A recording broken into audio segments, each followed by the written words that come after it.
Greetings, friends and followers. This is Nurses Talking. I am Del Barzi. As always, if you like what you see and hear, subscribe, leave us a comment. Today, my guest is Natasha Guzy Castellanos. Natasha has been in health and wellness for years, but relatively a new nurse. She said she was born in COVID as an ER nurse. The goal was always to become a family nurse practitioner, and she will graduate nurse practitioner school in 2024. Currently, she's a clinical research nurse, and she's in the beginning stages of working on building a family-inspired wellness community. Welcome, Natasha. Hello. So thank you very much for doing this. I appreciate it. It's always good to talk to nurses. And one of the things I want to know all the time is why people are nurses. How come you're a nurse? So it took me way too long to become a nurse because I hate vomit.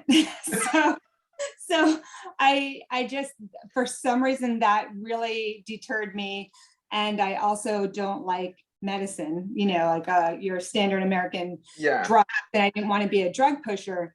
So it took me much longer to become a nurse than it should have. But once I realized how versatile the field was, it wasn't just working in a hospital, giving out drugs, sniping at my patients, that there was so much more to it. I dove into it. Yes. And I have news for you. Every nurse has a pet hate. So if vomit is yours. Yeah, I hear it. I hear the heaving and I start feeling it. I'm like, oh. And then I have really strong senses. So my sense of smell is just off the charts. So the minute that kind of hits you, I'm just like,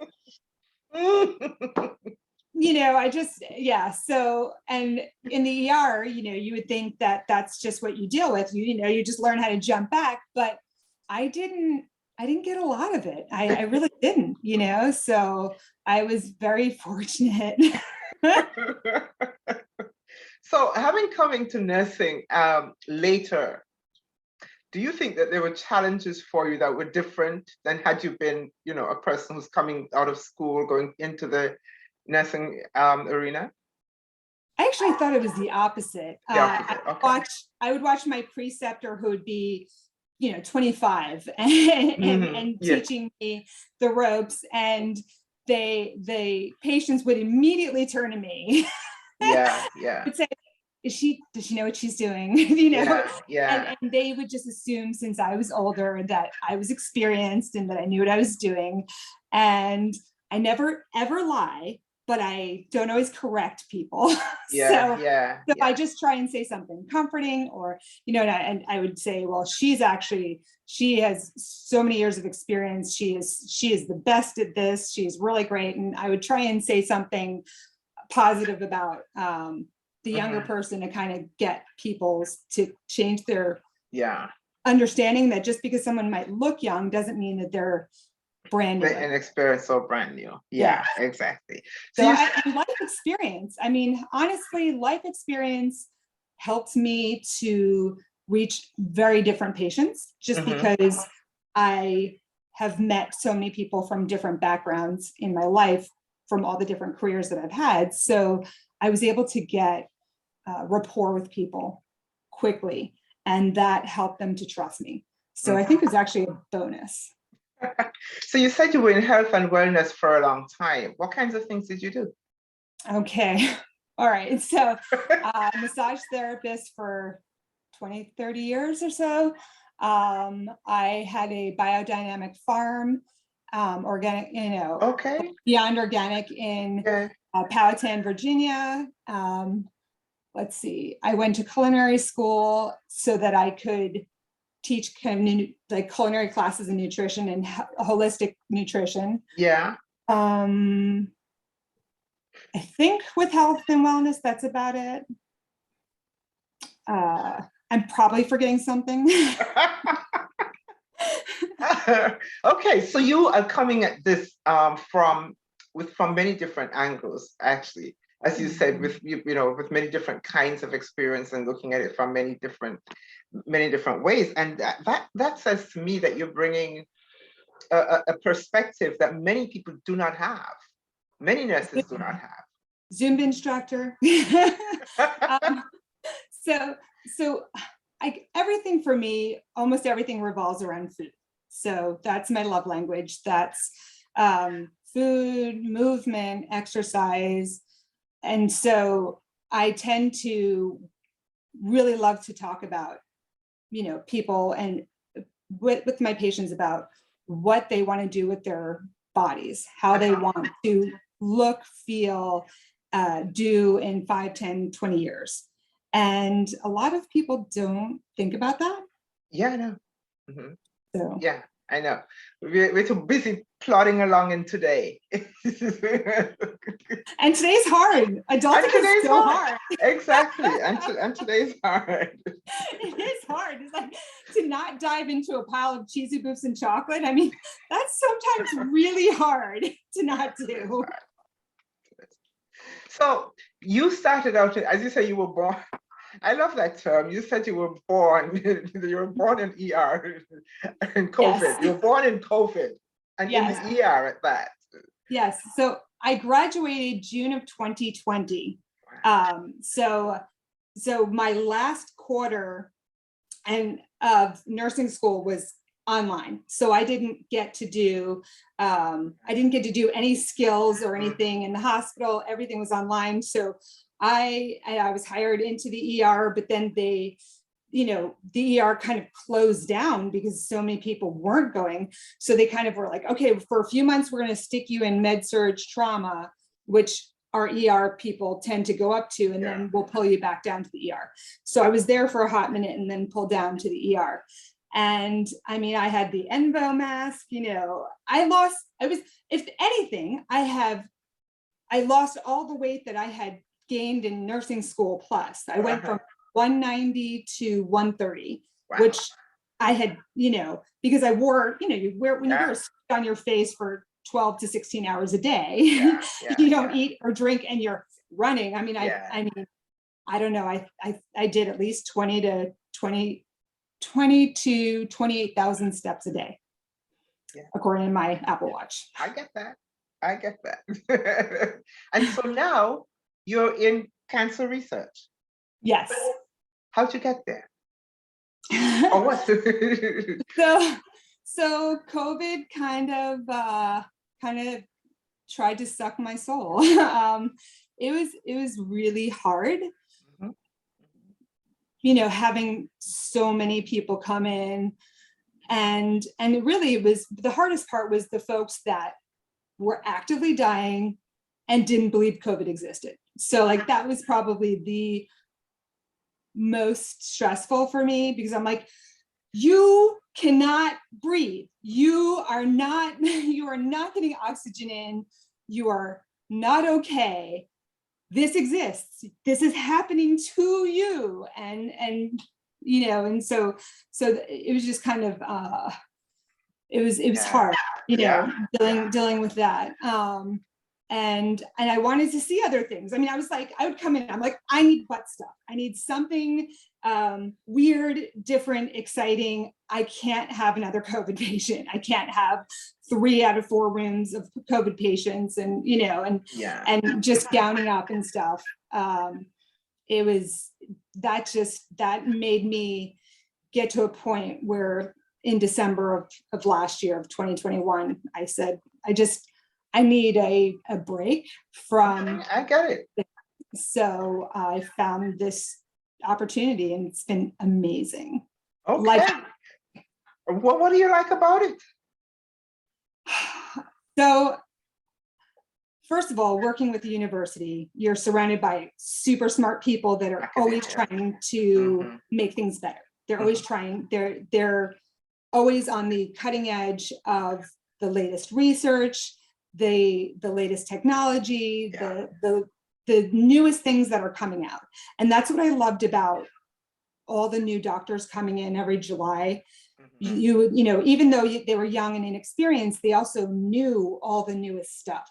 So that was always exciting. So it's kind of like living in that world of all the new stuff that's going on and being able to give patients opportunities that they might not have for years Yeah. to get on clinical trials. So that's really awesome. And I mean, hours are nice, less Yes. vacation days.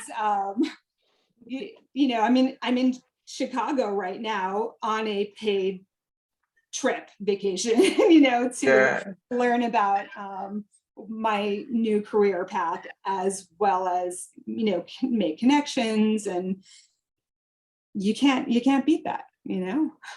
And you're not running into vomit, huh? Yes, nobody's vomiting. I'm not wearing an ENVO mask that's like dragging my face down, you know, and it is, I'm surrounded by people that just are trying to make life better for our patients, and the quality of life for us is good. It's good. Which unfortunately, for most nurses, the quality of life is not good enough. So now that you talk about the quality of life from most nurses not being good enough, I realize that you are a fairly recent nurse, but you have been in, you know, in health and wellness. What would you say right now, as someone who's just coming out of school, as an older person coming into the profession?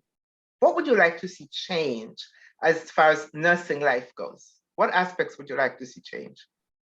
Oh my goodness.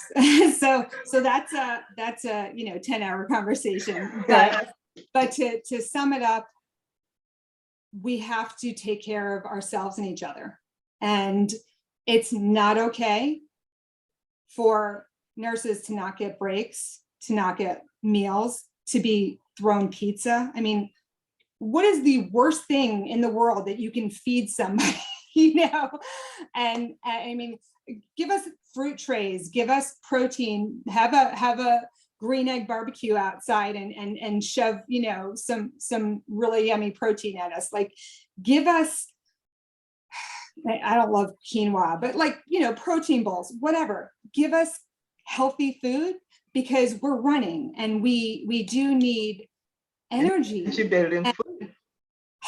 You know, so there needs to be legislation that is followed, and that is criminal, that the hospitals are held accountable if the nurses don't get their breaks, if they aren't taken care of. Like, that has got to stop today. And nurses also need to push back, and they need to say, this is what I need to have. I have to have these breaks, or else I'm going to melt down and I'm going to break. And so we need to stand together. I'm really upset that I'm not at the march today. That was on, you know, I had taken leave, I had planned for that. And this conference came up, and it was a tough choice, but I really wanted a strong foundation in this new development in my career. So I had to, and it was just such a great opportunity. But I support all my sisters and brothers that are marching. Wish I was with them in my heart, you know. But we need these changes now. Yes, and as you say, the onus actually is on us. The thing is, if we don't do it, no one is going to do it for us. Yes. No one is really going to do it for us. So we do have to take ownership, though. And as you mentioned, pizza. I mean, if you walked into a room and one of your patients was eating pizza, you go, what are you eating? Yeah. You know, I get it. It tastes delicious. It smells amazing. You don't eat pizza. Okay. I totally get it. I understand. However, that's not, you're hurting people, not helping people. And it's when something's that cheap, it means you're giving up something. So you're giving up a piece of your health to have a piece of pizza. Okay. So the hospital administration has got to be overrun by, and people that need to be put into place need to be forward thinking, always taking care of the caretakers. You know, my midwife always used to say that her job was to mother the mother. and that her job was to always make sure that I was being taken care of. And so she would fuss at my partner. She would tell my family, when I had the baby, my only job was to take care of the baby and keep the baby alive. Their job was to make sure that I was fed, that I was watered, that I got sunshine, that they all had to tip in and take care of me. And that's what we need to do for our health care community. We need to caretake for our caretakers. We need to make sure that all of the healthcare workers, from our, from our techs to our doctor, we all have got to band together and make sure that we're being taken care of. That's going to take some doing. It's going to take an integration of Mhm. people that set boundaries, make, and set goals and work towards achieving it. And it's not getting easier as healthcare becomes more corporate. Yes. This kind of thing gets more difficult to achieve, but it's not impossible. It can be done. No, it's not impossible. And really, if corporate were smart, if people that run really successful businesses, look at Google. Okay, people talk about how they would love to work at Google because it provides all this great food. They have flexible schedules. People do everything they can to get the job and keep the job because they're taking care of there. So if corporations were smart, if people that were running healthcare were smart, they would say, we need to take care of our workers, so they want to stay here. It takes so much time and energy and money to replace somebody, okay? But you've got healthcare workers leaving by the droves, so then you have to spend the money to get a replacement in there, then you have to spend the money to train that replacement, and then you need them to stay. So give them more money, give them better benefits, take care of them while they're there, and they're going to stay longer. You're going to get, it just makes business sense, but for some reason people are not. You've got bean counters and people that should retire are in charge of making those decisions. I really just think that it is because some people or many people don't understand or maybe even appreciate what we bring to the table. And so if you don't know what exactly. Yeah, they don't. Most people don't understand that the nurse that's in front of them is not somebody that took a 6-week course or even a 1-year course. The nurse that's in front of them is constantly learning and improving. So, she or he has gone through several years of education that was vigorous. It's kind of like mini medical school. And then on top of that, you constantly have modules learning what else is coming out, because medicine changes every single day. Coming out every day. So there's new stuff coming out, and we're constantly learning. So patients don't know that. They kind of think of us as waitresses with needles,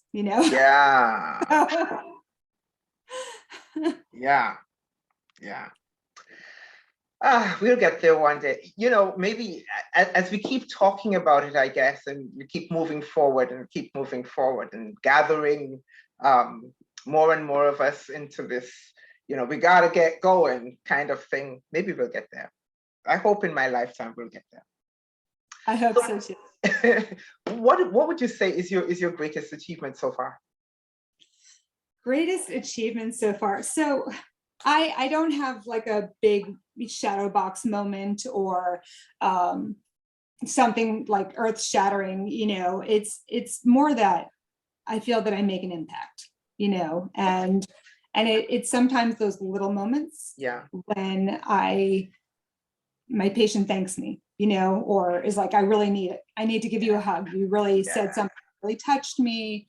I feel like other people have said what you're saying, but now it really makes sense. I'm going to make a change. When people say certain things that make me feel that I've made an impact, that to me is the greatest achievement. We're healers, I mean. Indeed. to be able to be a part of the healing process for somebody, because it's not something that we do. We're really just kind of a catalyst, and having that moment where you realize that you have truly been that catalyst, there's nothing like it. Yeah. And so now that you are, you want to be a family nurse practitioner. Yes. And now you are in cancer research. Do you think that some of these two things are going to be cohesive? So what I'm trying to create right now is a community-based functional medical inspired community, you know, where I have classes for patients together, where they learn nutrition, they learn lifestyle changes, and hopefully it'll be synergistically that they'll learn from each other, you know, maybe during a cooking class, maybe during a workout class, you know, just build a community that is based in health and wellness, that is preventative, or kind of, you know, it could be tertiary care. I mean, it could be that, hey, you have diabetes type 2, so does everybody else in this class, and we're going to talk about different things that we can do, and maybe let's set up a walk together and we can talk about it while we're walking, you know, different things for people to do, build a community together that people grow in health together. So that's the current plan. And I mean, I would love it if I was able to work with the patients that I serve right now, and, you know, that have cancer, or maybe someone in their family has cancer, you know, just because it's, when somebody is not well, it affects them, their partner, their kids, their parents, you know, it's not just them. Really everybody needs to be involved and to heal, you know? And so so I'm working on that. And I'm also working on trying to involve other people that work there, students, you know, it's going to take time, but it's the vision I have at the moment. So it's what I'm working on. It's a big and tangible dream. I'm a dreamer. Yeah, I can, you know, I can see it. I can see it. So what if someone now that, and again, you've even in the short time that you have been a nurse, you've done quite a bit. I call it the decade of COVID. You've done quite a bit. So I think that you've earned the right to be able to answer this question. Then what advice would you give to someone who would like to be a nurse? So it's really important when you first get onto your unit to kind of quietly watch all the nurses, because you're going to like the loud nurse, you're going to like the funny nurse, you're going to like the you know, there's going to be certain people that might rub you right or wrong when you first get there. And I would tell you to just kind of keep watching and see how people actually do their job, and how they treat other people, how they treat the patients, how they treat the staff, how they treat the person who cleans the rooms. And once you see someone's character, you know, after really just a few shifts, you'll probably see people's real character. And then you follow those people that, you know, and try and kind of get a mentor with the people that are really, really good and smart nurses. Yeah.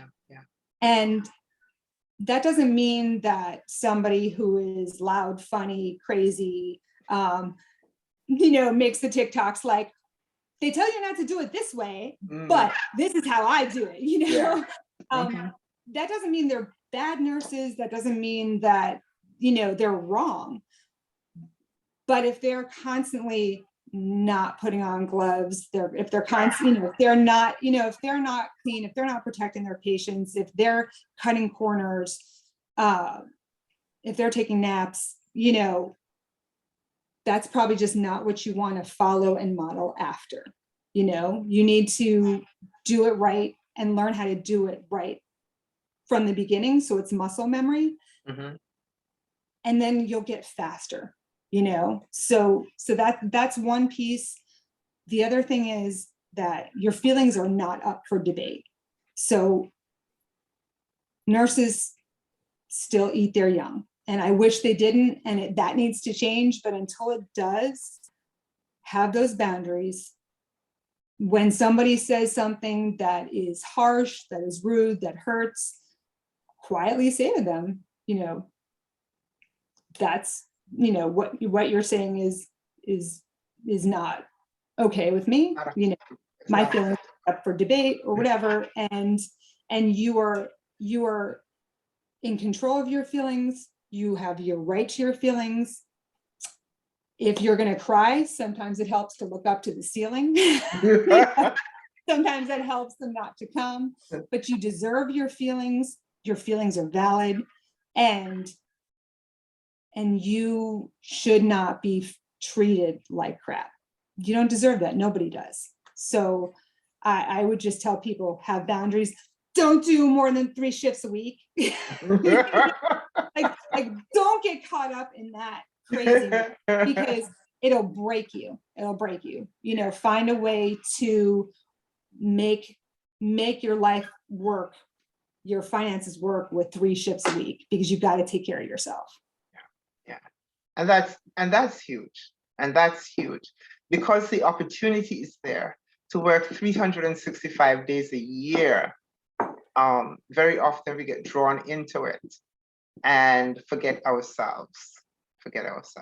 So they give you money incentives, and yeah. It would be like, here's $40 an hour over your your pay, plus this differential, plus this, plus they will throw crazy amounts over you. They won't mention how half of that will be gone in taxes. They don't mention that it's going to push you up in a tax bracket, and you might see almost none of that money at the end of the year. They don't talk about those things. Okay, they just talk about the money in your pocket right now. And a lot of nurses, they're young, they're paying off crazy student loans, which that needs to change too. There should be 0 student loans for nurses. But again, not running for office, so but I get it. Get your finances figured out, be smart, and take care of yourself, because if you start doing an extra shift, 2 or 3 times a month, and you start depending on that money, and then you have to do that. Plan for get your bottom dollar, make it, figure out what your base pay is, live off of that, bank the rest, invest in yourself, and then go from there. So I have another question. I've been collecting these words, Natasha.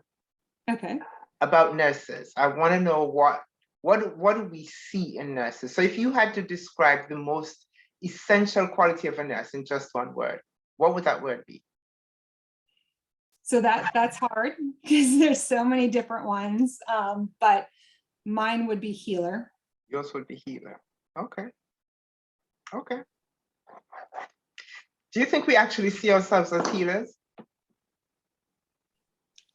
I think that at the beginning, when we're still bright-eyed and bushy-tailed and really excited and new grads, we're like, this, I'm going to change the world. I'm going to feel, I'm going to really take care of people. And a lot of people feel like that at that point. And then they kind of get the crap kicked out of them.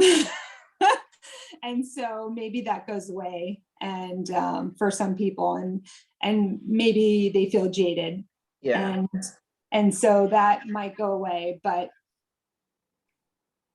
if you take care of yourself and you set boundaries at where you currently are, or you switch to another field and find your home, hopefully nurses come back to that and they see themselves as healers again. Yeah. So you mentioned you talk a lot about taking care of yourself. Yes. And that's a really huge thing. But I ask, what does it mean to you? What does self-care actually mean to you? Practicing self-care, what does it mean to you? So, I mean, I have the best partner in the world. So I spend a lot of, that's a lie. I don't get to spend a lot of time with my partner because life is so crazy, but I spend really good quality time with my partner. So we prioritize each other, and I prioritize my kids. You know, I like to see them, love them, hug them, kiss them, you know, including my fur babies. I love to cook. So I don't know if we can say this, but I think sex is super important. Oh, we can say it. So I think of that as self-care. And so that's also a huge priority for me. I go to the beach a lot and lots of time outdoors. I mean, I need my vitamin D. We're kind of like flowers, like we need to be watered, we need to be fed, we need sunshine. And I have to say, getting rid of the masks so we can see smiles again is huge. Yeah, that's really huge. Like I felt like, you know, nobody could tell. Nobody like, could tell. Smiling, I swear. You know? Nobody could tell. But you know, that really is really huge, and I think we need to recognize that self-care is so different for each person, but we need to identify what nurtures us. Very often we haven't identified what nurtures us. For me, it's actually just, there are other things, but for me, if I could see water, I'm good. Yes. I don't live far from the water. I'm an island girl. And so I crave the water, and I'm retiring on the water, but it's still a few years away. Or not even retiring, but I'm, you know, the next move is to the water. But I do try to get near a body of water as often as possible. It's soothing. Yeah, me too. I know for absolute certain that I cannot live anywhere that's landlocked. I just can't. Find a lake. Well, you know, as long as I can see, you know, a good sized body of water, as long as I can see water, the first thing that always, if I am stressed or anything, the first thing that comes to me, even sometimes even not really conscious, I don't make a conscious effort. My subconscious just drives me to I got it. I completely understand and agree. And that's why I also have touch. Like I have animals to hug, people to hug, because sometimes I can't get to the water, and which does the sound of the ocean is so soothing. Natasha, I cannot thank you enough for doing this today. Thank you so very, very much. I wish you so much success. I would love to see your dream come to fruition, and you know, all these diabetics walking, talking about what they can do and what we should do and how they can do it and all of the stuff that makes them better. So thank you so very much for today. Thank you so much for having me. You're welcome.